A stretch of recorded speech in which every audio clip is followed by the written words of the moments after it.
bem-vindas a mais um Diva de CNPJ, toda quinta-feira aqui no UOL. Eu tenho o prazer de estar falando hoje com o Rafael Corte, da Já Açaís e Sorvetes. Tudo bem, meu velho? Tudo bem, muito prazer, Facundo. Muito Prazer, obrigado obrigado. pelo seu tempo também. Ô, Rafa, você estava me contando aqui que, na verdade, tua vida como empreendedor, ela aconteceu aos, não trancos e barrancos, né? Mas você primeiro começou a investigar. Você, na verdade, era trainee, né? Então você sempre Sim. seguiu vida corporativa. Você fez engenharia como eu. Você fez engenharia do quê? Engenharia de produção na Federal de São E Carlos. eu fiz engenharia de alimentos porque eu era apaixonado por sorvetes. Eu tentei ser trainee na Que Bom, né? Aí me colocaram numa fábrica de sabão em pó e eu acabei desistindo da vida de trainee. Mas me conta um pouco da tua história. Então você começou como engenheiro de produção e aí você foi trabalhar na Faria Lima, você tinha me comentado? Olha, na verdade, até eu nunca, na verdade, eu não sabia o que eu queria ser. Eu prestei na faculdade, quando eu fui prestar vestibular, eu prestei Geografia, Relações Internacionais, Engenharia de Produção, Engenharia de Alimentos, e um outro curso que eu não estou lembrando. Aí acabei escolhendo muito mais pelo clima da faculdade até do que propriamente o que eu queria ser, né? Então, aí acho que o meio, a faculdade, a engenharia e toda a turma, né? Engenharia você serve para qualquer coisa, né? Então, 40 anos, daquela época, a gente queria ser trainee de grandes empresas e tudo, né? Sim, essa Então, que era a visão de sucesso na tua sim, carreira, né? Ser trainee. na minha carreira, dos meus pais, né? Acho que tinha que ser, assim, completamente diferente de hoje. Então, pô, consegui começar essa trajetória. Aí eu trabalhei em empresas interessantes, na Embraer, na Shell. Aí eu entrei na Shell, fui pro Rio, voltei Como para São trainee, Paulo como trainee. na Shell. Tava super bem, adorava a empresa, né? Que depois virou conjunção com a Cosan, virou Raizen, que é uma puta potência. Adorava a empresa, mas estava naquela fase de achando que você é melhor do que você realmente é e você deveria ser promovido e tudo mais. Uhum. E insatisfeito, pô, por que eu não tenho uma super equipe? Achando que você é maravilhoso. Aí eu falei, pô, não, eu vou mudar de empresa. Aí eu mudei, né?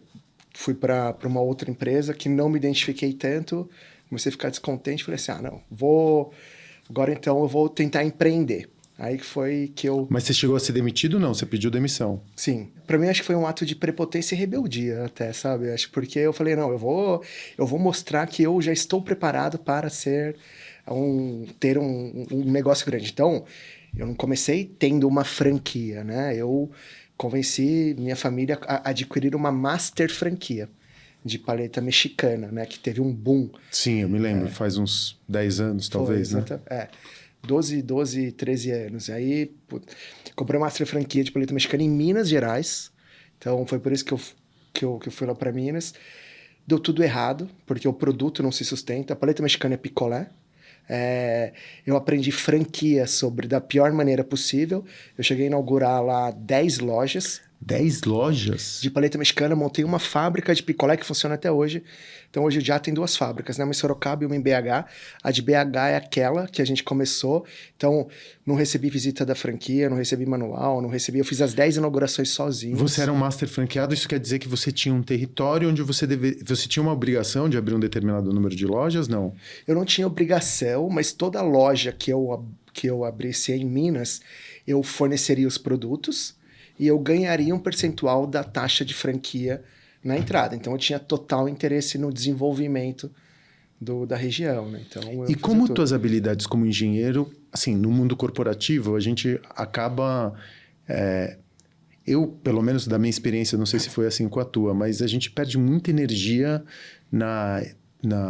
primeiro mostrando que você está trabalhando, né, na performance, no jogo de corte que tem Sim. dentro de uma empresa, e com projetos que às vezes são muito abstratos, né? Pouca coisa material mesmo, quando você está dentro de uma organização gigantesca. Sim.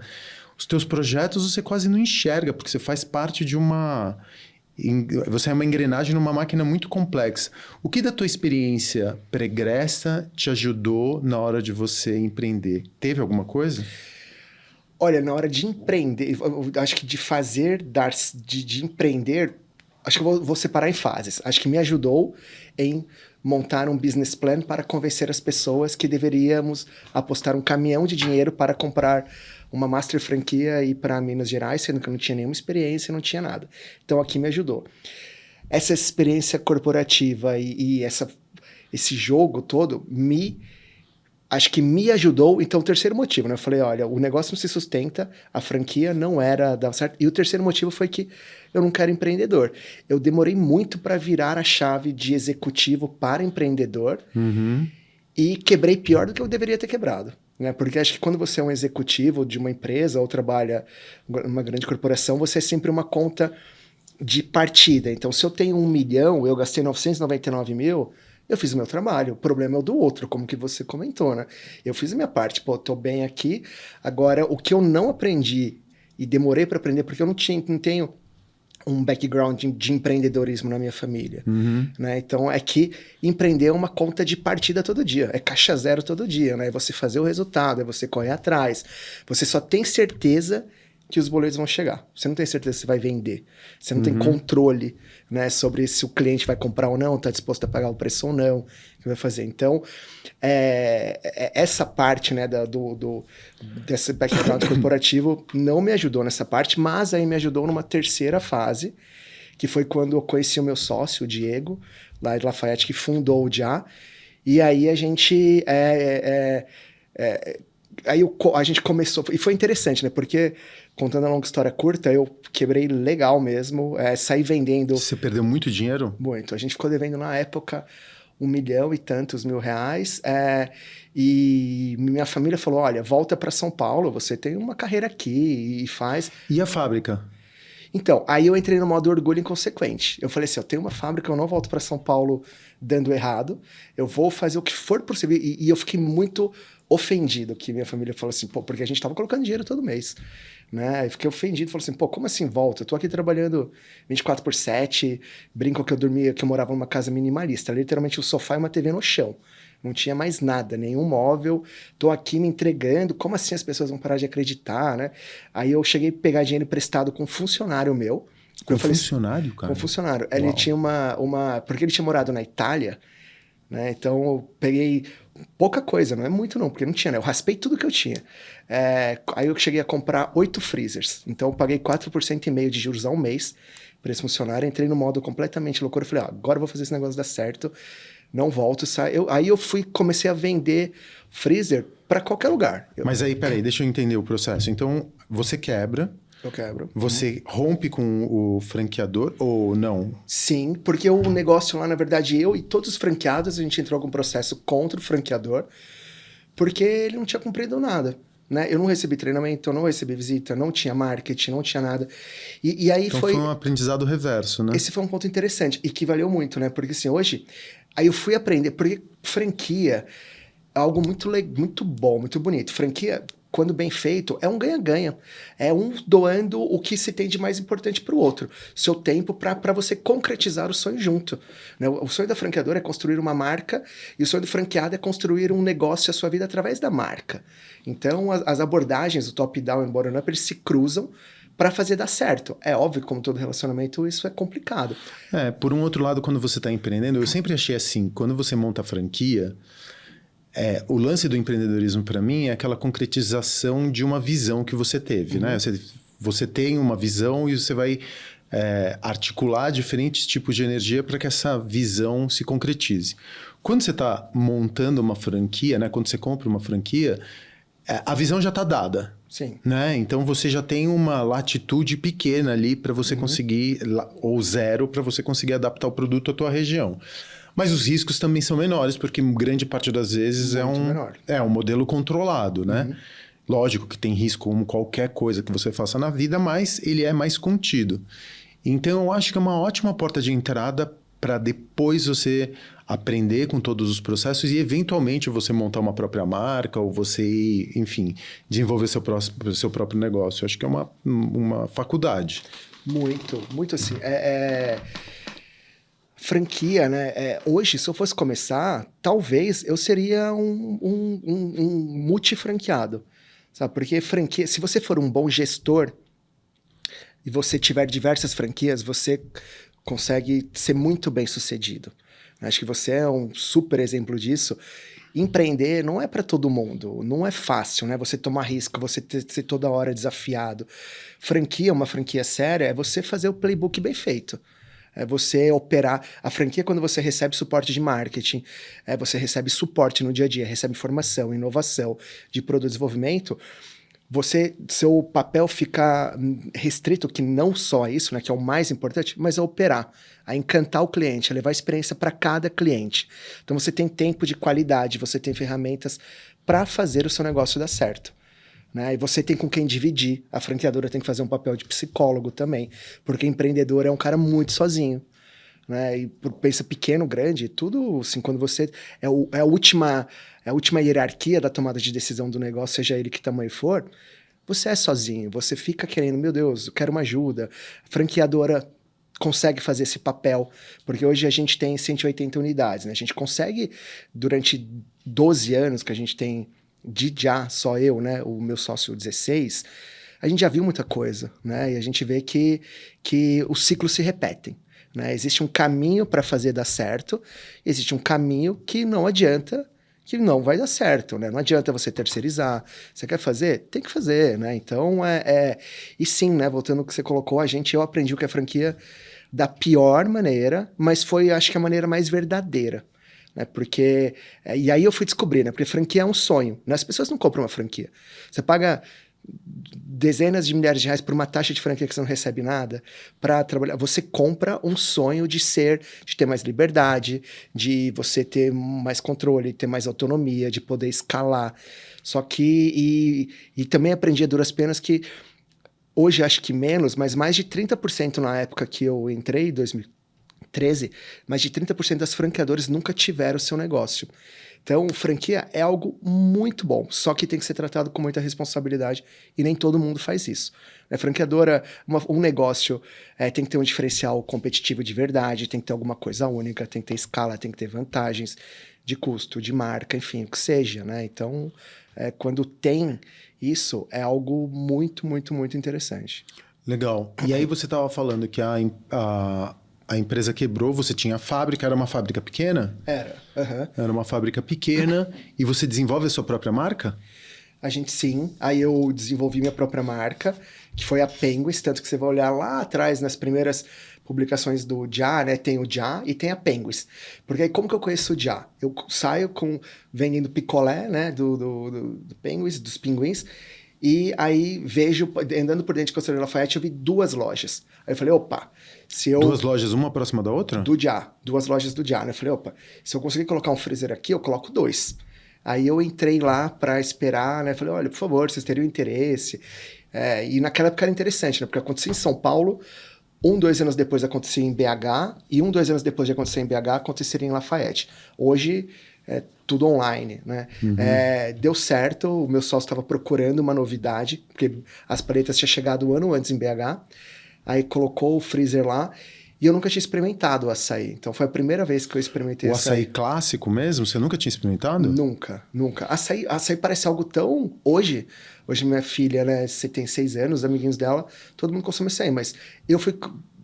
10 anos atrás, poucas pessoas consumiam, conhecem. Até hoje as pessoas não sabem o que é um bom açaí ou não. É né? um produto muito açucarado, muitas vezes, né? Muito aguado, tá começando, então...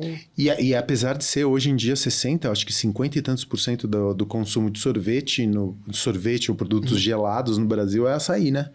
É gigantesco o mercado. O mercado de açaí vem crescendo 15% ao ano nos últimos... 3 anos, antigamente mais até, e vai continuar crescendo 2 dígitos aí, sem sombra de dúvida. E inclusive na gringa, né? Porque você começa a ir pro gringa e começa a ver loja de açaí ou algumas lojas promovendo o açaí brasileiro. Muito, muito, muito, muito. O açaí, Facundo, é algo que deveria ser muito mais valorizado, sabe? O açaí é revolucionário, ele pensa que hoje são bilhões, o açaí já é a segunda atividade econômica mais forte do Pará, sabe? O açaí dos ribeirinhos, que antes eram marginalizados e moravam na beira do rio, não tinham acesso a nada, hoje são valorizados, porque é bastante dinheiro, né, que brota da floresta. O desmatamento numa área onde tem açaí é 0,12% ao ano. Numa área mineradora é mais de 1,3%, é 10 vezes maior. Uhum. Né? Então o açaí gera renda, o açaí gera desenvolvimento, o açaí ele precisa ser visto. A cultura do norte é linda, é maravilhosa, que a gente valoriza muito pouco. né? O açaí, acho que esse é um dos propósitos hoje nosso no Dia, é como a gente contar essa história, sabe? Não só o açaí como superfood, que é rico em antioxidante, enfim, tem gordura ômega 9, que é a mesma gordura do azeite. O açaí é maravilhoso, mas a revolução social e ambiental que o açaí pode provocar é maior ainda, né? Isso a gente ainda não conseguiu mostrar, a gente ainda vai mostrar isso pelo Dia, esse é um dos propósitos que a gente tem. Um dos princípios que vocês têm. E aí você entra na loja do Jai e fala, bom, posso colocar os meus freezers aqui de paleta, que você começou a fazer... Você continua fazendo paleta mexicana, só que com a tua Outra própria marca. Eu mudei a receita, eu fui estudar sorvete, então eu desenvolvi outras receitas. Aí consegui dar sorvete é um alimento complexo, né? Para você não gerar cristal de água dentro do sorvete, para não dar aquela crocância da água. Sorvete é um alimento super complexo de você desenvolver. Tem que ter um balanceamento correto, né? O tanto de gordura, o tanto de água, o tanto... Eu me lembro que eu me debrucei sobre isso. Né? Tem açúcar que é para você diminuir o ponto de congelamento, tem açúcar que é produtor, enfim, tem extratos sólidos. E é um alimento... rico também, né? Quando obviamente tem açúcar e tudo, mas tem muita proteína. Um sorvete bom, óbvio, né? Tem muita proteína, tudo. Mas então, eu entro na loja, aí consegui dar certo, fazer a parceria, vou vender, e naquela época eu fazia tudo, né? Então eu ia... a loja, né, do Diego Já, ele vendia mais picolé do que as outras lojas que eu tinha, que era... Combinadas. Sim. E aí eu ia lá, abastecia, limpava freezer, toda hora eu ficava olhando, ficava entrando gente na loja. Eu falava, meu Deus do céu, o que é isso, né? Aí determinado dia... E ele servia o açaí clássico? Não, é o modelo que agora, né? O modelo do Já é máquina self-service, já soft. Era lá, soft. Como o frozen yogurt. Sim. A gente até tem no mix o frozen yogurt também, né? Mas a gente... Então, o Diego foi pioneiro nisso, né? Em 2011, ele colocou a máquina de sorvete expresso para servir o açaí e os sorvetes. Mas é um açaí que leva leite na sua composição? Não, é um açaí clássico, só que ele é feito em soft. Sim. Já batido com guaraná. Sim. Entendi. Doce, do mesmo jeito. Sim. E aí você usa os toppings e vende por quilo. Exatamente isso. Mas no fundo a gente usa a mesma receita que era o açaí de tigela. Né? A gente só colocou na máquina e aí ele deu uma textura completamente diferente, um sabor até diferente, porque ele fica um pouco mais frio, então é muito interessante, ficou muito bom. Aí eu experimentei o produto, me apaixonei e perguntei pro Diego se ele não tinha pensado em... Porque eu falei assim, ó, isso é franqueável. Né? Mas até então, essa receita de você pegar o açaí que você serve em tigela batido e colocar numa máquina de soft. Ninguém tinha feito isso? Não. Foi o Diego que desenvolveu essa tecnologia. Sim. Pô, que massa. Ninguém tinha feito açaí self-service, então o Já é o primeiro no Brasil a ter um modelo self-service. A gente está falando isso em 2000. O modelo self-service começou em 2010. Aí, em 2011, ele fez a migração da tigela, né, para o soft. Em 2014... /15, que a gente se conhece, eu vendendo picolé para ele, aí eu pergunto se ele queria franquear, aí ele disse que sim, né? O Diego, ele tem um background diferente, então eu vim no programa de trainee, e o Diego, ele é um empreendedor raiz, né? Ele começou ali montando uma lojinha super simples e seguiu. Aí eu pergunto para ele se ele tinha intenção de franquear, ele disse que sim, mas que ele não sabia por onde começar, e essa história é verdadeira. Aí eu viro para ele e falo assim, olha, eu não sei o que você tem que fazer, mas eu sei tudo que você não pode fazer, né? Porque a minha experiência foi extremamente traumática com outra coisa. E aí foi muito legal, porque a gente se complementou. Então, um dos motivos que eu comentei antes, né, de não ter dado certo também, acho que não daria de qualquer jeito, mas pularia antes e tentaria inventar um outro negócio, foi o fato de eu não saber o que é empreender, né? E o Diego nasceu empreendedor. Então, para uma franquia, a gente tem que ter essas duas competências. Tem que ter esse empreendedorismo na veia de buscar inovação, de arriscar, de não ter medo, mas você também não pode ser só empreendedor. Você tem que ser gestor também. Tem que ser gestor, tem que manualizar, tem que dar suporte, tem que analisar números. E normalmente as melhores relações que eu conheci na minha vida de sociedades elas compõem... Tem dois sócios que formam um binômio e que são simbióticos. Assim, um cria, desenvolve e outro escala e gere o negócio. É muito... Quando isso acontece, é mágico. E o Diego é super comercial, ele saía vendendo já até no churrasco oferecendo, né? Porque, pô, quando você tem 10 lojas, ele tinha 2, 3 lojas, se eu não me engano. E você não é nada, você não é uma marca, né? O que são, com todo respeito, 2 lojas no interior de Minas? Por que as pessoas vão querer ser? As pessoas, Por causa do Diego. Por causa do Diego. Porque era um garotão de 25, 26, 27 anos na época, pô, relativamente bem sucedido, andando no carro legal, casa própria, trabalhando aos olhos da sociedade uma vida confortável e tranquila. Então as pessoas, uau, quero investir. Então os 10 primeiros franqueados do Já, eles eram de Conselheiro Lafayette. As 10 unidades não foram de Lafayette. Foi em Ouro Branco, em São João del Rei, Barbacena, Belo Horizonte, foi cidades da região. Mas os 10 foram do núcleo ali do Diego. E eles estão até hoje? As lojas, sim. Os franqueados, não. Eles venderam a franquia, Sim, mais pra frente, repassaram e tudo mais? E aí a gente começou nesse projeto super bacana de desenvolvimento, né, do Já. E hoje em dia, como que é a tua relação com o Diego? Porque você chega com um produto que já estava formatado.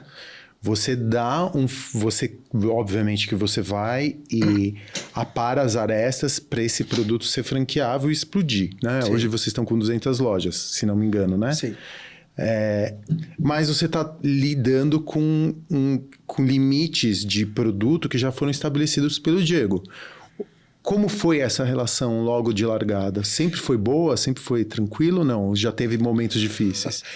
Olha, não, com o Diego sempre foi tranquila, porque o Diego é uma pessoa fantástica, assim, de coração maravilhoso. E acho que se você ver o Diego, ele tem Já tatuado aqui, Já tatuado aqui, Já tatuado aqui. Acho que não tem ninguém que ama mais o Já do que o Diego, sem a menor sombra de dúvida, né? E a conversa que a gente tem muito franca, que, pô, a gente juntos, né, o Já está muito além do que a gente imaginava. Então, o que o Diego imaginava no início? O Já sendo um provedor de uma condição de vida melhor para ele. O que eu imaginava no início? Retornar o dinheiro dos meus sócios, só isso. Eu nunca pensei em ser uma marca, em crescer, escalar. Para mim, as coisas elas vão acontecendo. Sabe? Para mim, parece um jogo de videogame que, caramba, cheguei aqui e de repente destrava uma próxima fase. Olha agora. Mas aprendi, né? O modo que eu aprendi é pô, não adianta ficar sonhando no construir o 5º andar se você não construiu o 1º andar muito bem feito, depois o 2º, depois o 3º. E eu já aportei algo que o Diego não tinha e que era importante, né? Porque o açaí é a mesma receita do Diego. Agora, os sorvetes, ele usava a base pronta. Esses sorvetes que você compra, que são ruins. Corantes, aromatizantes, artificiais.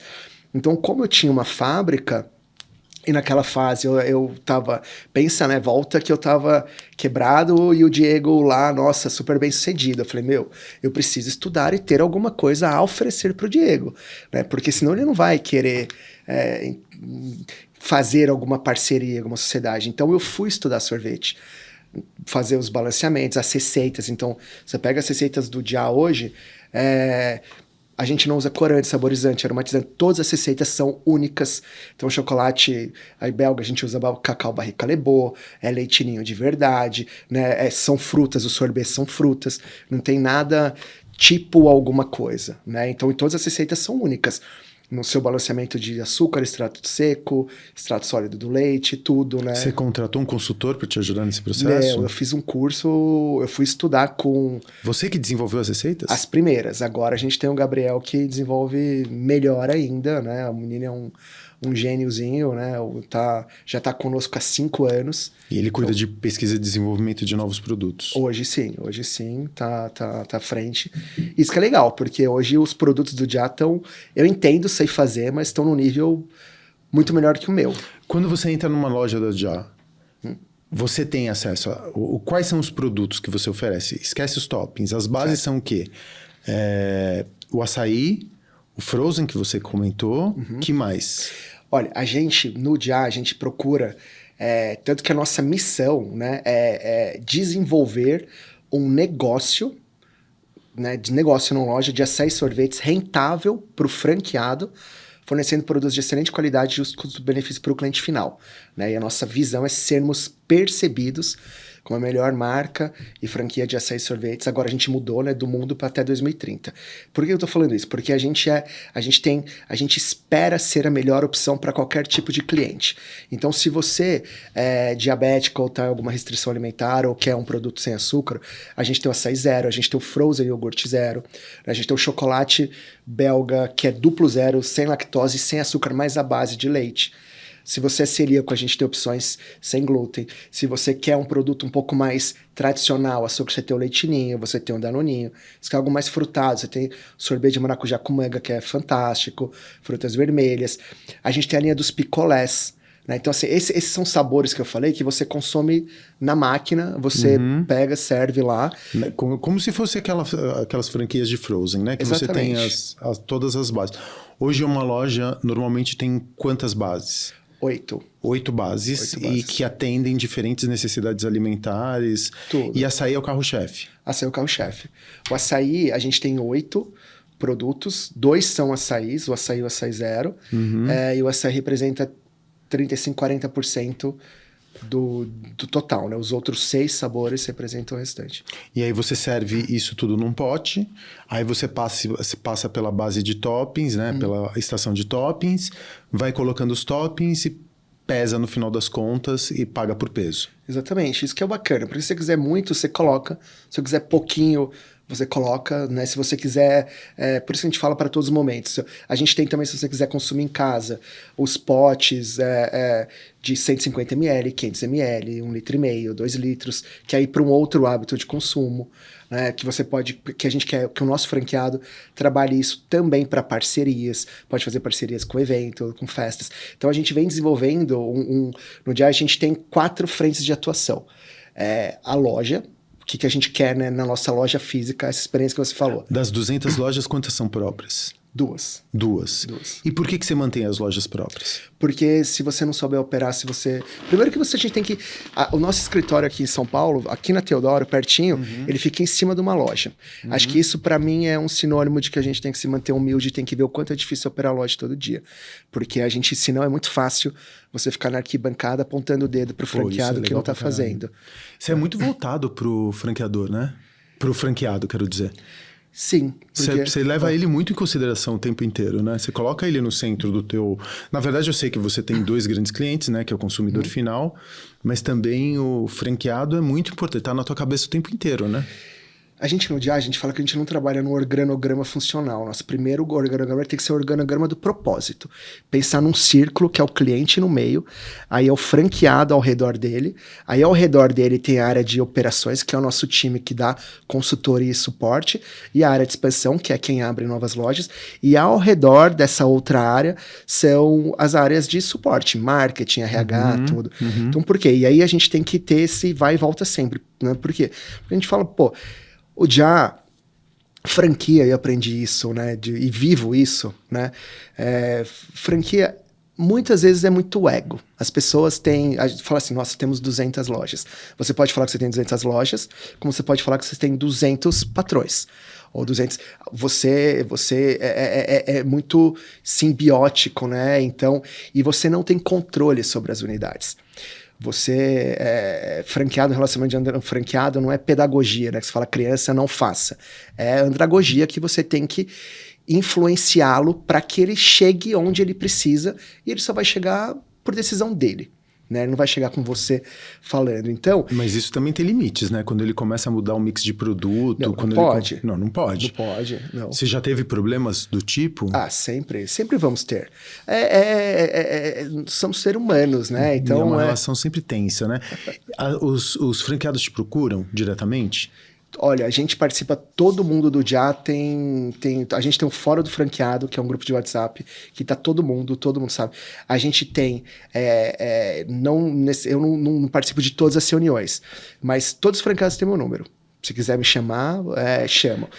A gente tem, mas eu acho que nesse relacionamento, assim, né, pra falar, então quando eu digo que os franqueados não, a gente, e por que respondendo só Facundo, por que a gente tem que valorizar sim o franqueado? Porque é ele que entrega a experiência pro cliente. O de, não é uma marca, um logo, sei lá, é a gente no escritório. É a experiência que cada cliente recebe ao consumir o produto.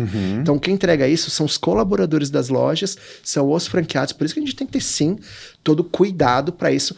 Mas não é, a gente fala assim, não é ser serviçal. A gente tem que ser servidor.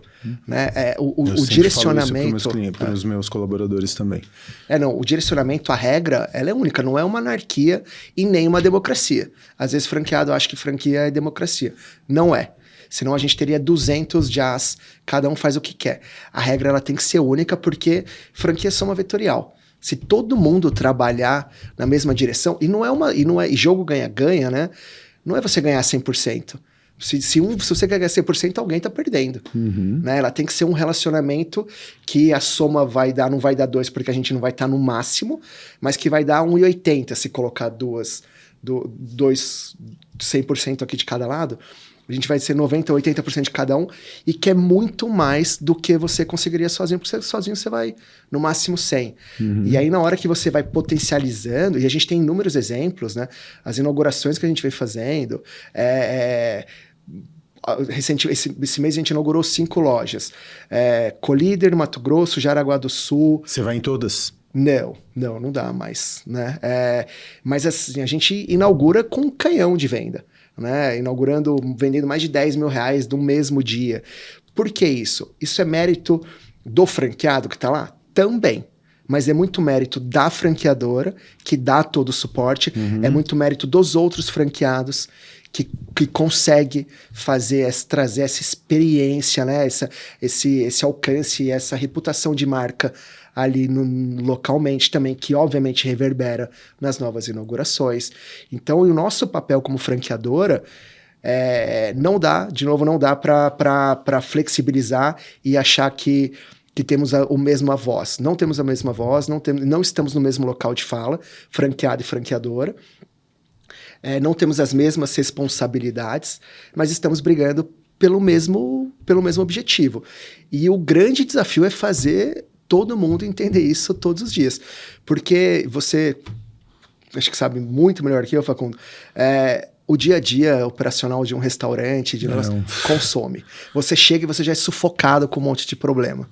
Né? Então, assim... sei disso.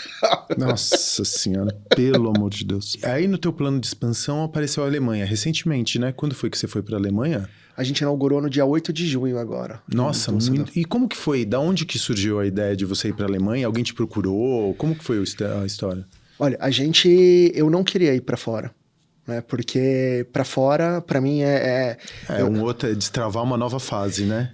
Destravar uma nova fase... Sem estar necessariamente consolidado, porque imagino que ainda tenha muito espaço para você crescer. Não, tem muito espaço no Brasil. E eu também não queria perder foco, e também é muito legal falar que você tem uma loja na Alemanha, mas é muito difícil você ter prejuízo em euros. Né? Então a gente tem que ter muita responsabilidade. Logística também de produto congelado. Não, o produto não é congelado, né? Porque você manda para lá a massa? O que você manda? Não, a gente manda congelado, mas aí a gente... Então, como que surgiu a Alemanha? Um alemão, porque a gente vem tendo interesse há muitos anos de levar para fora, mas a gente achava que não estava preparado, porque, como que você comentou antes, a gente não já realmente se importa com o franqueado. Então, como que eu vou dar suporte para um alemão? Eu preciso de alguém que fale inglês. Eu preciso de alguém que fale, no mínimo, inglês, né? Se não alemão. Eu preciso entender a culturas diferentes. Como que eu vou atingir lá? Eu tenho uma equipe disponível para fazer marketing para lá. Então, não é tão produto, né? Como que eu vou viabilizar o negócio sem que eu tenha que fazer o franqueado comprar um container e colocar controle, né? Tudo. Nossa. A aprovação tem que aprovar no Ministério de Agricultura, suponho. O produto não pode ser simplesmente exportado e colocado à disponibilização do público, né? Não, exatamente. Tudo isso, né? É só tudo isso. Então é muita coisa. Para uma loja. Para uma loja, mas sempre tem que ter a primeira, né? Então, a gente chegou aqui no Brasil, a gente vem desenvolvendo ferramentas e, por exemplo, agora até agente de inteligência artificial, chat que você conversa e responde tudo em qualquer idioma, né? A gente veio desenvolvendo coisas para o Brasil, para como que a gente está em contato com o franqueado o tempo todo, a hora que ele quiser. Porque de onde surgiu? Eu falei, quando que o franqueado no Brasil tem mais problema? no fim de semana. Por quê? Porque é quando ele mais vende, né? E quando ele está mais preocupado. E quando que a gente, como franqueadora, não está trabalhando ou não, a gente está em plantão? No fim de semana. Então, falou assim, pô, vamos desenvolver alguma coisa que a gente consiga dar suporte pro franqueado no Brasil 24/7, né? E aí a gente veio trabalhando nesses desenvolvimentos internos. De chats. De chats, de agentes de inteligência artificial, de tudo mais, ser proativo, de números para cá. Na hora, e aí, né, parênteses aqui, aí o franqueado lá da Alemanha, ele vem conversando de querer levar, ele é um alemão, então olha só que curiosidade, ele é um alemão que trabalha no mercado de mineração para uma empresa alemã, portanto, ele viaja às vezes para Belo Horizonte. Eu nunca ia pensar num primeiro momento que um alemão conheceu a gente em BH. Ia pensar que fosse no Rio ou São Paulo. Uhum.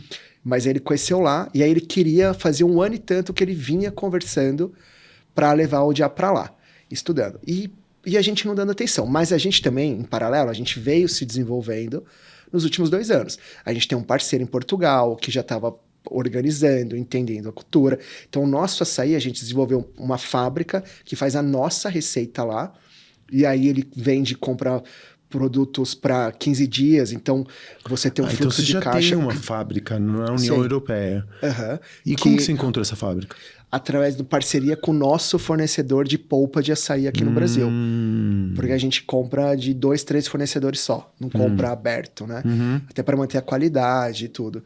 Então aí a gente veio conversando, a gente sabia que tinha uma fábrica lá, aí a gente fez esse projeto, foi lá, homologamos, desenvolvemos a receita, fizemos ajustes que precisava fazer, né? Tinha um tipo de açúcar que não podia lá.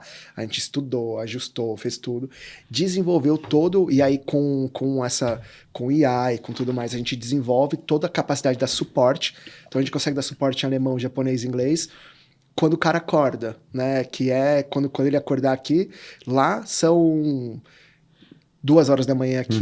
Então a gente desenvolveu tudo isso e aí a gente percebeu, opa, agora estamos preparados para ir para fora. A gente consegue dar o suporte. Então tinha a pessoa que pareceu ter um perfil super legal e vem mostrando que é super legal. Aí por isso que a gente optou, vamos agora começar esse projeto de internacionalização. E como que tá indo a loja? Muito bem, impressionante. Facundo, olha, depois eu vou te mostrar um vídeo que eu fiquei chocado. Eu fui pra lá, a gente foi com 5 pessoas do Já para ficar 2 semanas dentro da loja. Onde que é a loja? Em Berlim? Não, Colônia? Em Düsseldorf. Düsseldorf, essa é uma pergunta interessante, né? Por exemplo, mas por que Alemanha e por que Düsseldorf? Né? Não é Munique, não é Berlim, não é Frankfurt. Porque o franqueado quis, né? Era o franqueado. Quando a gente foi inaugurar, era um sábado, chovendo e frio, assim, uma fila de pelo menos umas 300 pessoas. Jura, cara? Sim. Por que será? Olha, porque a estratégia que funciona no Brasil funciona na Alemanha. O que eu venho percebendo é que pode ser alemão, pode ser brasileiro, pode ser japonês. E o que eles fizeram para a inauguração dessa loja? Para ter 300 pessoas na porta? O que a gente faz aqui, sabe? A gente ativou bastante antes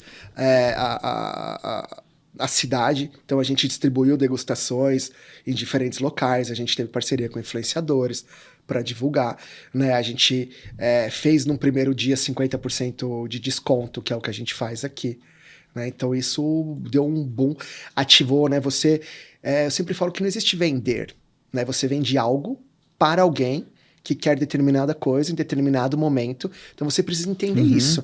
Para comunicação, se não é você... A maneira como vende para o Facundo é diferente da maneira como vende para o Rafael. Então, quem são os públicos-alvos? Né? Lá a gente descobriu que tem uma comunidade brasileira grande. Mais de 14 mil brasileiros moram em Düsseldorf. Como que você chega num brasileiro em Düsseldorf? Pô, tem grupo de WhatsApp para brasileiro. Tem uma comunidade latina grande. Como que você chega lá? Pô, comunidade do açaí as pessoas saudáveis do açaí. Quem tá falando de açaí? Vamos pegar para fazer. Então você precisa mapear e fazer um direcionamento. Mas essa inteligência de mapeamento, quem fez? O franqueado? A gente, 100% vocês... Brasil. 100% Brasil. Cara, mas por exemplo, como vocês descobriram que existia um grupo de WhatsApp com 14 mil brasileiros? Não pode ter 14 mil brasileiros num grupo de WhatsApp? Não, desculpa, não tem 14 mil brasileiros no grupo de WhatsApp. Não. Tem 14 mil brasileiros em Düsseldorf. E um grupo de brasileiro que via lá. A gente descobriu conversando. Eu acho que o segredo de um negócio é fazer perguntas. Né? É você deixar a cabeça aberta e falar, pô, o que eu preciso, né? Acho que o grande segredo é como que você transforma problemas complexos em problemas simples, que aí são resolvidos. Isso é muito cabeça de engenheiro, cara. Eu acho que os engenheiros são os melhores empreendedores que existem, porque é exatamente isso. Como que você soluciona um problema fracionando ele. Perfeito, né? Assim, eu vou vender. Se eu falar assim, eu vou vender, eu vou ficar numa ansiedade maluca, não vou chegar em lugar nenhum. Agora, se eu pensar, como que eu vou vender para brasileiro? Né? Eu penso, pô, brasileiro vai querer sair, porque a gente foi com uma estratégia, né, que isso também está me dando um prazer, uma felicidade absurda, né, de levar o Brasil. Né? O Brasil é fantástico, a gente tem uma síndrome de vira-lata que é irreal, né? As pessoas lá fora valorizam nossa cultura, tem uma imagem valorizam totalmente distinta, né, do Brasil. Muito. Apesar de ser um Brasil estereotipado, né? Porque o Brasil real mesmo, a gente sabe que ele o buraco é mais embaixo e a gente tem, né, uma dor muito grande de ser brasileiro. Mas no olhar do gringo, isso vem edulcorado, isso vem romantizado pela euforia, pela alegria e tudo mais. Exato, eu concordo. É exatamente isso que você tá falando. Falando assim, pô, o que é verdade sobre o Brasil? Que isso ninguém pode negar. Pô, que o país é um país que tem sol, que tem festa, que é feliz, que é animado, que as pessoas conseguem, mesmo nas suas dificuldades, a gente consegue ser feliz. Não estou dizendo todo momento, mas a gente tem sim muitos momentos de felicidade, a gente sabe festejar, a gente sabe celebrar. E os gringos adoram isso. Né? Então, a gente tem a Amazônia, tem o açaí, sabe? O açaí é um vetor de novo, de promoção social, ambiental, né? Para uma região única que só tem no Brasil. O açaí só é produzido no Brasil. Né? Então, esse é um ponto importante também que hoje me motiva. Né? Existem a marca, moda vai ser Milão, Paris, Nova York e Londres. Né? Então, assim, muito difícil uma marca brasileira ser referência global. Né? Tecnologia, sei lá, vai ser Vale do Silício, China. O açaí é brasileiro. Então, assim, o mundo espera que uma marca brasileira venha a ser referência nisso global. Então, pra gente por que não vamos... Então, quando eu digo que vai destravando fases hoje, por que não nós? E por que não fazer de um jeito que a gente consiga, que é a nossa missão, né, de ser percebido como a melhor. E ser percebido como a melhor é melhor em tudo. É por clientes, colaboradores, franqueados e fornecedores. Da gente trabalhar com seriedade, da gente trabalhar com verdade, da gente se importar com o franqueado, que é a nossa missão. O franqueado ganha dinheiro antes. Aí a gente vai ganhar dinheiro com o franqueado, porque a gente vai gerando volume. O franqueado está na linha de frente, abrindo o mercado, fazendo as coisas, divulgando, vivendo a marca. Né? Então, quando a gente gera essa reação em cadeia, pô, a gente tem um canhão. Né? Acho que é um canhão, acho que franquia e o Brasil, né? E o Brasil não, desculpa, mas a gente lá fora, a gente quer levar isso, quer levar esse jeito, né? O nosso slogan lá é Authentic Like Brazil, né? Então por isso que a gente falou, vamos comunicar isso para a comunidade brasileira, via grupo de WhatsApp, para eles terem um cantinho, eles vão ficar curiosos, eles vão querer vir. Vem a primeira vez e a gente tem que trabalhar para encantar. Né? Outro paradigma que tinha. Não, o alemão não gosta de degustação. O alemão não gosta que fale. Mentira. Todo mundo adorou degustação e quando você olha no Google Review, um dos motivos que a gente é mais elogiado é pelo atendimento diferente. Enquanto todo mundo lá é sisudo, a gente sorria, a gente dava e foi altamente elogiado. Que legal. E o Caio Castro no meio dessa história toda? Como que foi? Hoje em dia é bastante comum, né? Você pegar uma pessoa que tem um tipo de relação, né, de estilo de vida ou de valores com a tua marca, e aí você traz essa pessoa para dentro. A gente já viu isso em grandes celebridades na gringa, tipo George Clooney, enfim, a gente vê todo o tempo uma grande celebridade montando a sua própria marca ou se associando com uma marca já existente. E como que aconteceu isso com o Caio Castro? Me conta como foi o começo dessa relação, como que ela se concretizou e qual que é a importância disso para o teu negócio hoje? Não, tá perfeito. O Caio, a gente já tá junto há 5 anos, né? Então foi... Antes até agora, muita marca tem, né? Então o Caio, ele é precursor disso. E já tinha outros negócios, né? Então a gente tava saindo da pandemia, se eu não me engano, 2020, saindo da pandemia. E a gente falou assim, pô, agora é a hora... A gente passou, obviamente, um momento de dificuldade. Da noite pro dia, a gente tinha todas as lojas fechadas e tudo. Aí a gente falou assim, pô, precisamos dar um boom em marketing. Ele falou assim, se a gente trouxesse alguém, né, super relevante, famoso, para dar esse conhecimento, esse awareness, né? E aí uma pessoa que trabalhava com a gente, ele tinha trabalhado numa empresa de embalagens antes e que vendia para uma rede de hambúrguer que o Caio tinha. Né? Então o Caio já era empreendedor, já tinha outros negócios. E pra gente a imagem do Caio sempre tem tudo a ver com o Já. Né? Porque o Caio, quando ele estava no auge da carreira dele, ele optou por não renovar com a Globo para viver a vida, para ser feliz, né? Então, sempre teve esse papel também de esportista, é piloto, o Caio é um cara livre, né? E a gente no Já, a gente sempre quis isso também, que o cliente pudesse servir, colocar o cliente no centro, né? O Caio. Então, a gente conseguiu fazer essa ponte com o Caio, com o Sandro, né? Empresário dele, e perguntou se teria interesse em eles entrarem, fazer alguma parceria com a gente. E o Caio também, ele sempre gostou muito de açaí, né? Aí eu lembro que eu tava na ligação, né? Tava na ligação, eu escutei, olha, a gente tem interesse sim, mas a gente hoje não topa mais, literalmente começo de 2020 isso. A gente não topa mais receber por contrato de direito de imagem. A gente quer fee por equity, né? Aí, eu falei assim, cara, que ótimo. É a única forma que a gente tem de pagar. A gente não tava saindo da pandemia, caixa zerado. Então aí a gente conversou, deu certo essa parceria. Ele hoje é sócio de quantos negócios? Você sabe dizer? Olha, eu não sei, mas eu acho que... Eu sei que tem blindadora, hamburgueria, eu não sei. Acho que esse cara ia dizer entre 8 e 10. E aí, vamos lá. O cara tem um determinado número de slots, né? Porque ele está trocando equity por participação em negócio. Sim. Para ele é fácil de valorar isso e para você também. Então, no final das contas, se troca equity por uma quantidade de posts, de stories, Sim. do direito de uso de imagem. Tudo isso também tem um valuation do lado dele. Só que o cara começa...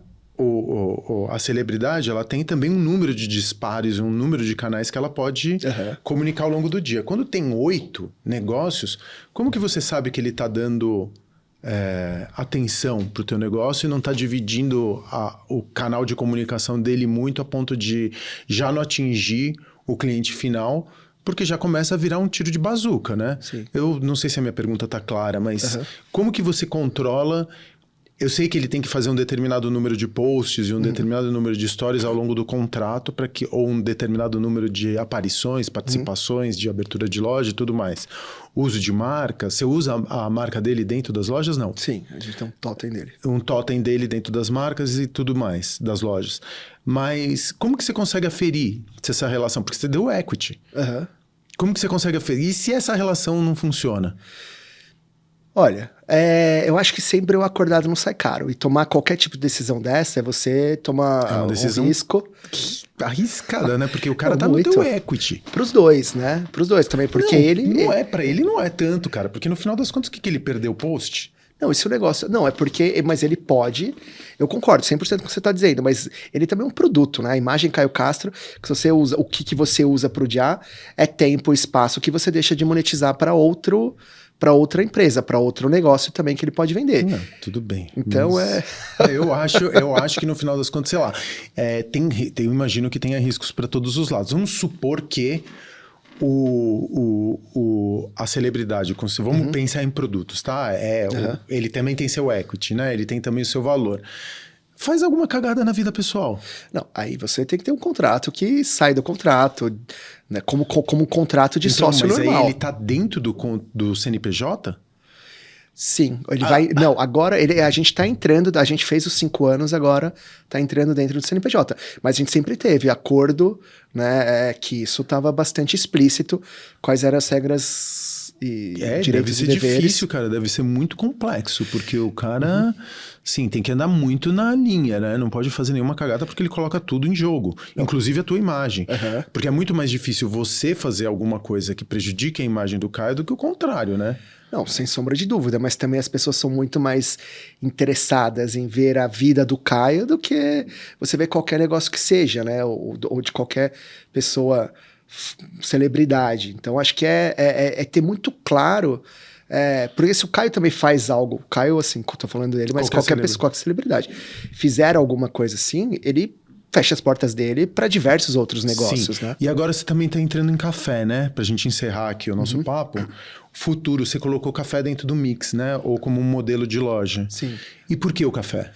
A gente vai lançar, né? Já estamos pilotando o Dia Coffee, né? Porque o modelo do Dia é muito enxuto. A gente tem um modelo Store, que a gente trabalha com outras redes, pizzarias, lanchonetes, que é muito bacana. Então pensa, hoje se eu tenho uma cafeteria, se eu tenho uma lanchonete, eu acoplo em 4 metros quadrados, eu coloco ter uma operação do Dia inteira, e eu com um funcionário a mais, eu pago o mesmo aluguel, eu pago muito pouco menos mão de obra, e eu tenho literalmente um outro negócio. Então, a gente tem casos onde, de uma das maiores franquias do mundo, a gente tem parceria em algumas lojas de coisas. A franquia faturava 90 mil, no interior do Mato Grosso, em Sinop, faturava 90 mil, hoje ela fatura 150. E o Já fatura 90 a 100. Então, pensa, com 2 funcionários a mais, o mesmo aluguel, praticamente os mesmos custos, você quase triplicou o faturamento. Com o café? Não, isso daí foi do conceito Store, que aí a gente tem de fazer cross-selling e tudo. Então, o que a gente quer, mas é difícil. Qual que é o problema que a gente está vendo? As outras redes, assim, não sei, acho que às vezes fica muito apegado numa vaidade de eu não quero, esse é meu espaço. A gente no dia acredita em jogo ganha-ganha. Sabe, o franqueado tem que ganhar dinheiro. Então, pô, se a gente pode juntar 2 operações e junto, ótimo. Então, a gente veio desenvolvendo, já faz mais de um ano, o Dia Coffee, porque aí também, café também é um produto brasileiro. É um produto que dá pra gente ir pra fora e vender. A gente tem 2 potências nacionais, açaí e café, que são momentos de consumos diferentes. Um a gente vai vender mais no inverno. Os 2 são energéticos. Os 2 são energéticos. Os 2 a gente quer oferecer um momento de relaxamento, de olha, vem pra cá, você vai ser cuidado, né? Você consegue fazer cross-selling, você consegue... É uma operação enxuta, que a gente com pouco investimento, você vai ter uma outra operação. E esse negócio que você falou é muito interessante mesmo, combate a sazonalidade, né? A gente estamos desenvolvendo, mas há bastante tempo já e pilotando, para que seja isso, né? A gente volta na nossa missão, na nossa visão, no organograma do propósito de o franqueado tem que oferecer o melhor serviço para o cliente e, com isso, né, gerar recorrência, ele ter sucesso financeiramente e a gente crescer juntos. Pô, demais, Rafa. Adorei tua história, velho. Obrigado. Muito interessante. É muito interessante também você ver um engenheiro, porque tua cabeça é muito analítica, né? Então eu consigo entender como que você vai atacando, encontrando... E é engraçado, porque quando você é empreendedor, você tem que ter tesão por problema, né? Eu, por exemplo, adoro encontrar um problema. As pessoas fogem de problema. E o engenheiro não. O engenheiro se debruça sobre um problema, ele não se espanta, ele olha para o problema, ele sabe que tem múltiplas soluções, que você tem que procurar a solução que vai demandar menos energia, porque muitas vezes você tem... Essas soluções, elas às vezes custam mais energia do que o próprio problema demanda, né? Então, e aí você vai encontrando soluções para o problema que você se deparou. É muito cabeça de engenheiro, né? Acho que o engenheiro é o melhor tipo de empreendedor que pode existir, cara, porque... Depois você pode complementar, né, a tua formação com humanas, né, no campo da arte também, mas a cabeça de engenheiro se faz com o cérebro jovem. Depois, mais pra frente, fica difícil de você... Eu nunca vi uma pessoa com 50, 60 anos falando, vou fazer engenharia. Nunca me deparei com alguém desse tipo. Você precisa desse cérebro mais jovem, mais fresco para conseguir, enfim, fazer uma faculdade de engenharia. Muito legal perceber como você, como engenheiro... trouxe toda essa bagagem para o desenvolvimento do seu negócio e a expansão dele. Pô, demais. Muito nutritiva a nossa conversa. Obrigado pelo seu tempo, eu agradeço. Muito obrigado. Desejo vida longa e próspera para Já Açaí Sorvetes. Muito obrigado, muito prazer. Foi um prazer conversar com você. Delícia. Senhoras e senhores, Divan de CNPJ, toda quinta-feira aqui no UOL. Até uma próxima.